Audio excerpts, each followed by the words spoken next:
Agora nós temos entrevista ao vivo, importante, aqui no Expresso CNN. O presidente da Câmara dos Deputados, Rodrigo Maia, conversa com a gente agora.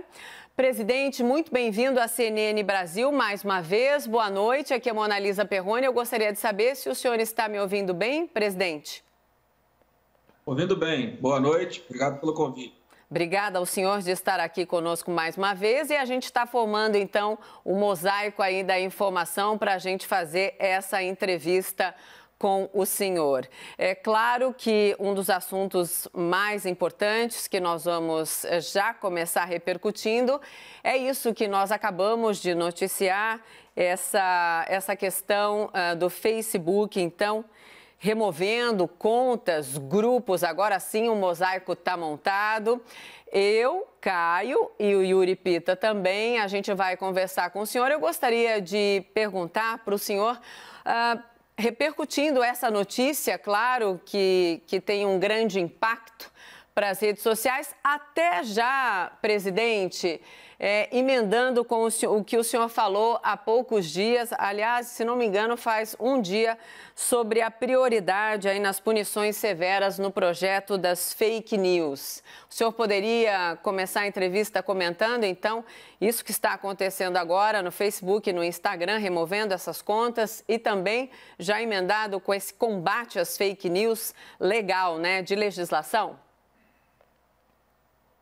Olha, eu acho que esse tema das fake news é um tema importante. Eu não quero avaliar o caso específico, não conheço, apenas recebi agora essa informação em relação a esse bloqueio, mas é claro que esse tema de ocultar a origem, de ocultar quem está manipulando os dados, é claro que é um tema muito grave, né? Acho que um dos objetivos mais importantes de uma lei sobre esse assunto, de fato, é poder saber quem são as pessoas, né, que usam as redes sociais, como chegar a essas pessoas, quem financia as redes sociais também e punição. Então, não estou querendo tratar do assunto específico, mas, sem dúvida nenhuma, esse assunto da fake news é um assunto que nós consideramos relevante e urgente e que nas próximas semanas nós vamos construir um texto agregando ao trabalho do senador Ângelo Coronel e de todo o plenário do Senado Federal.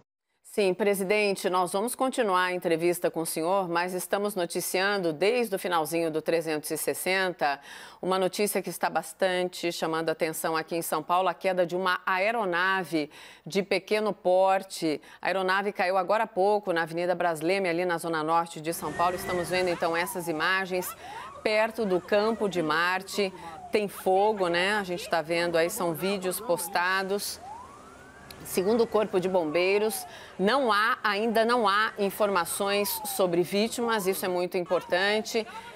E também, de acordo com o Campo de Marte, o avião estaria chegando no aeroporto, é um aeroporto pequeno ali, o Campo de Marte, né? Aeronaves menores, helicópteros fazem pouso. Essa parte aí é a parte do canteiro central ali da Avenida Brasleme, como vocês podem ver. A gente vê a atuação dos homens do Corpo de Bombeiros e daqui a pouco, então, a gente volta com outras informações sobre essa aeronave que caiu agora há pouco, então, na Avenida Brasleme, que fica na zona norte de São Paulo. É informação urgente, essa é a vocação aqui da CNN. A gente mostra o que está acontecendo e volta daqui a pouquinho com essa informação. Acabei de receber a informação também que, infelizmente, há uma pessoa morta, mas daqui a pouco a gente retoma esse assunto. Agora a gente continua na entrevista com o presidente da Câmara dos Deputados, o presidente Rodrigo Maia. Presidente, desculpe por essa pausa, mas era importante. Caio, vamos lá, parceiro. Presidente, boa noite. Obrigado por estar aqui conosco no Expresso CNN. Presidente, minha pergunta é relacionada a esse assunto. Parte da direita brasileira, pelo menos, aponta a existência de uma perseguição política. Foi isso que eu ouvi de alguns parlamentares aí, de parte da direita brasileira, tanto nessa discussão do projeto das fake news no Congresso, quanto sobre essa discussão aqui do Facebook. O senhor concorda com essa afirmação? Olha, no caso específico do Facebook, eu não posso falar, porque não conheço o caso a fundo. O Facebook tomou a decisão, anunciou, certamente vai apresentar os fundamentos dessa decisão nas próximas horas ou nas próximas 24 horas. Agora, em relação à perseguição, eu acho que o ambiente das redes sociais foi, nos últimos meses, muito mais favorável àqueles que apoiam o presidente do que o contrário. E os que apoiam com muita violência em relação ao Congresso, à minha pessoa, ao presidente do Senado, muitas vezes ao presidente do Supremo, ao ministro do Supremo.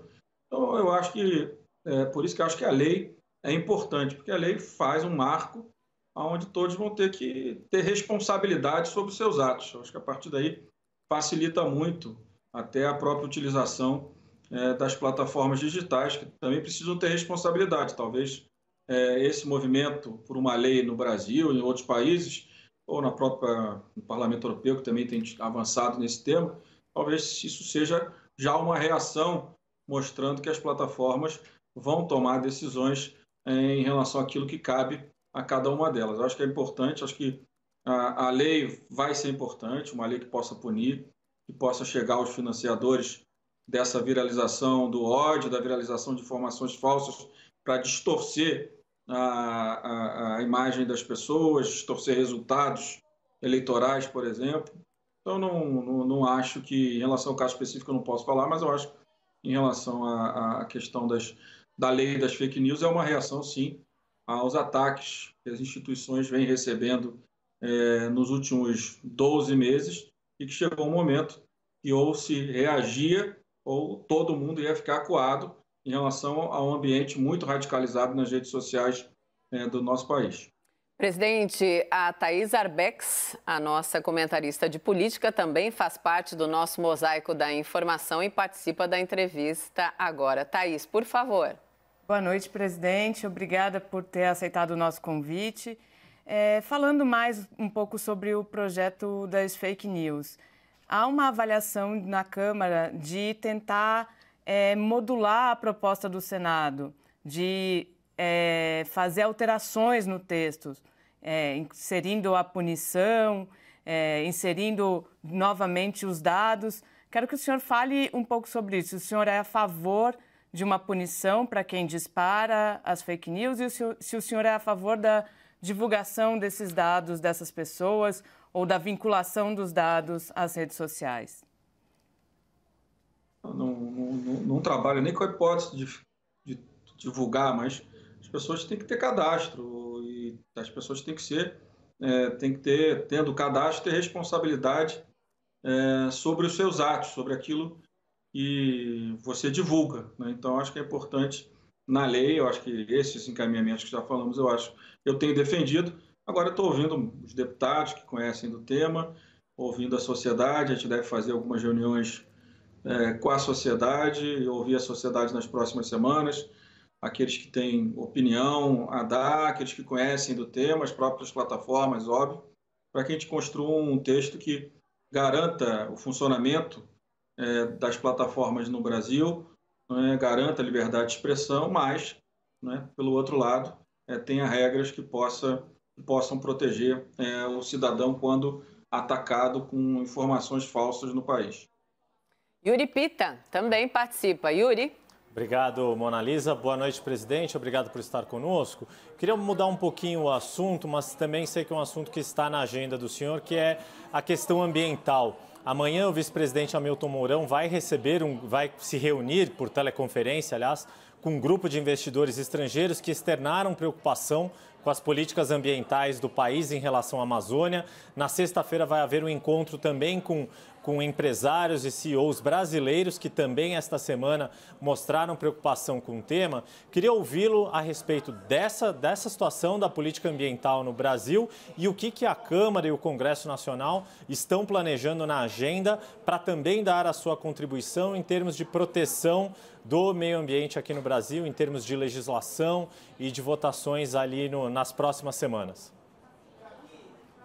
Olha, eu acho que é um tema fundamental. O governo tinha informação desde o início do ano que a sinalização dos investidores estrangeiros era por uma restrição de investimento devido à insegurança em relação ao tema do meio ambiente, né? Nós já tínhamos essa essa informação, o governo já tinha essa informação, tanto que lá atrás criou esse grupo do presidente e vice-presidente Mourão, e agora está dando, pela minha impressão, que dá um determinado poder, uma importância para que ele possa atuar na defesa da posição do governo brasileiro. E em cima dessa pandemia e da necessidade do Brasil ter condições de uma retomada econômica pós-crise, sabendo de todas as dificuldades do orçamento do governo federal, dos estados e municípios, uma das alternativas que vai sobrar, certamente, e precisamos de credibilidade para isso, é investimento externo. Então, com todas as dificuldades que estamos passando, que vamos continuar passando, se o investidor externo deixar de priorizar o Brasil como uma alternativa para os seus investimentos, principalmente na área de infraestrutura, nós corremos um risco de ter próximos anos com muita dificuldade. Então, acho que é importante que o governo possa, de fato, mudar a narrativa, construir uma nova narrativa. O Congresso, a Câmara, votou ontem, né, o protocolo lá, o acordo de Nagoya, deve votar o mérito entre hoje e amanhã. Nós tínhamos algumas negociações com a bancada do agronegócio e do meio ambiente de alguns projetos que podem dar uma sinalização positiva. Votamos ano passado sobre o pagamento, né, das áreas protegidas, que o Senado ainda não votou. Pensamos em votar um projeto, estava quase fechado o acordo, uma parte do agronegócio fechou, outra não, sobre a punição para quem desmata, tanto na área, claro, na área privada também, e ainda não conseguimos terminar, mas nós queremos com diálogo, até porque para o agronegócio, me parece muito claro também que é fundamental que o nosso meio ambiente seja preservado, porque isso também garante mais mercado para os produtos brasileiros. Então, acho que a gente tem feito esse diálogo, desde o ano passado a gente vem avisando que esse era um problema grave, e eu espero que agora o governo consiga organizar sua narrativa, organizar os órgãos de controle, os órgãos de fiscalização, e que junto com os estados possam organizar uma estrutura de combate ao desmatamento, né, na região amazônica principalmente. Presidente, eu quero ir num assunto que o senhor já tratou diversas vezes, que é a questão da educação no nosso país, né? Até pelo gancho da notícia que foi confirmada agora há pouco, o MEC remarcou o Enem, então, desse ano para janeiro e fevereiro do ano que vem, mas o Ministério da Educação está nessa situação aí, nomes vêm, nomes vão, há uma reação da ala mais radical, bolsonarista, digamos assim, fritando alguns, catapultando outros. Como é que o senhor está vendo essa indefinição no Ministério da Educação, uma pasta tão importante depois da saída de Abraham Weintraub? Olha, eu acho que seria bom o governo tomar uma decisão, escolher um bom gestor na área de educação que conheça profundamente o tema, um tema tão decisivo para o futuro do nosso país ou de qualquer outro país. Então, acho que é importante que a gente consiga avançar. A Câmara está avançando no debate do Fundeb, por exemplo. A gente deve votar o Fundeb na próxima semana. Vou fazer uma reunião de líderes na sexta. O texto já está construído, tem muitos avanços, acho que vai ajudar muito, né, na melhoria da qualidade da nossa educação, e é um tema que precisa de uma solução ainda esse ano. Então, é um projeto que a gente vai aprovar, a gente deve aprovar também um projeto para a questão da pandemia, para a questão das volta às aulas, o texto também já está pronto. Então, eu acho que o governo precisa de um bom ministro, né, um ministro diferente do ministro anterior, para que a gente possa retomar, né, o caminho correto no tema da educação, no tema que conversa com o futuro, né? Esse é o tema que mais fala para o nosso futuro, é a qualidade, é a possibilidade de todas as crianças terem uma educação de qualidade. A Câmara tem trabalhado, dialogando com o Senado, e vamos, se Deus quiser, na próxima semana conseguir avançar na emenda constitucional do Fundeb, para que a gente possa dar uma sinalização clara para a sociedade que esse é um tema que tem prioridade no Parlamento brasileiro. Caio, me perdoe, só para complementar, o presidente falou algo muito importante. O senhor disse um ministro diferente de Abraham Weintraub. Quando o senhor diz isso, o senhor se refere ao distanciamento da ala mais radical bolsonarista ou às pessoas que se intitulam dessa maneira? Olha, um ministro que não seja lunático, um ministro que seja normal, que seja racional, que entenda de gestão, que entenda de qualidade da educação, né, que viva no mundo dos normais, né? Nós já temos muitos problemas para ter um ministro numa outra órbita. Nós precisamos ter um ministro dentro da terra e trabalhando a educação de milhões de crianças e jovens que precisam muito de uma política nacional de educação de qualidade. Caio. Presidente, eu queria fazer uma pergunta para o senhor sobre economia. O ministro da Economia, Paulo Guedes, vem falando de ampliação de desonerações no cenário aí pós-pandemia, mas, ao mesmo tempo, o governo vetou algumas extensões de desonerações que iriam até 2021. O senhor tem informação, o governo já enviou algo nesse sentido para o Congresso? O senhor tem alguma informação das conversas que o senhor tem com a equipe econômica em algo que não seja estritamente relacionado à criação de um novo tributo? Não, acho que a gente fez o trabalho correto, que era uma prorrogação de apenas um ano para 17 setores, mas eu acho que o trabalho aqui na Câmara está muito forte na possibilidade da gente derrubar esse veto. Eu acho que vai ter muito voto na Câmara, acredito que no Senado também. Acho que é uma matéria importante. Nós estamos tratando de retomada do emprego. Você colocar 10 bilhões de reais de despesa no início do próximo ano, no colo de 17 setores da economia, né, quer dizer, é uma sinalização muito ruim, uma sinalização que não ajuda nesse processo de retomada, e acho que a Câmara e o Senado tomaram a decisão correta. A proposta eram 2 anos, nós fizemos por 1 ano, até para dar tempo do governo pensar alguma política para o futuro em relação à questão da desoneração. Tem muitas ideias, eu espero que o governo tem o direito de mandar a proposta que quiser para a Câmara, é óbvio que tem. Só acho que é a questão de você recriar a CPMF para financiar isso, eu acho que não tem apelo dentro do parlamento, mas é um direito do governo mandar essa matéria. Eu espero que não seja assim. Não pode o cidadão comum pagar mais uma vez a conta dos desequilíbrios e do custo elevado do Estado brasileiro. Então, eu espero que o governo possa tratar, por isso que a prorrogação por 1 ano, eu acho que era uma intenção correta, foi construída pelo relator Orlando Silva, por todos os líderes, e depois respaldada pelo Senado Federal. Thaís, faça a última pergunta. Então, a Thaís batalhou bastante por essa entrevista na nossa força-tarefa aí de entrevistados. Então, vamos lá, fechando com você, Thaís. Presidente, ontem o presidente Jair Bolsonaro confirmou estar com coronavírus, com a Covid-19. E retomou-se o debate sobre o medicamento, a cloroquina, e também ele fez críticas indiretas ali, críticas diretas, aliás, ao isolamento social.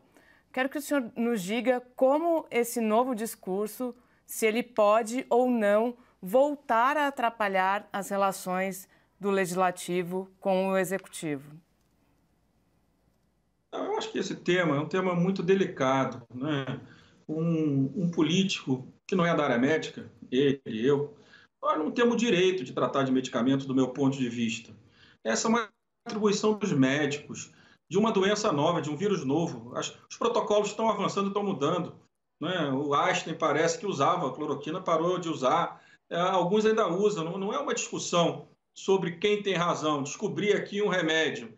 Nós estamos tratando de vidas, nós vamos chegar ao que é 70, 80 mil perdas de vidas no nosso país. Quer dizer, para aqueles que tiveram o coronavírus e não tiveram, foram assintomáticos, tiveram apenas uma pequena febre, algo assim, tudo bem, mas as pessoas estão morrendo. Hoje morreu a tia da minha mulher de coronavírus. Então não pode brincar com a vida das pessoas. Isso é muito grave, né? Não dá mais. Quer dizer, vamos continuar investindo em saúde. Quanto melhor estrutura de saúde nós tivermos, mais rápido a gente vai sair dessa crise. Eu já disse uma vez num discurso que fiz aqui na Câmara dos Deputados, o problema não é o isolamento, o problema é o vírus. O vírus é que vai fazer com que que a gente perca vidas e que a economia caia. É só olhar o exemplo da Suécia e o exemplo da Dinamarca.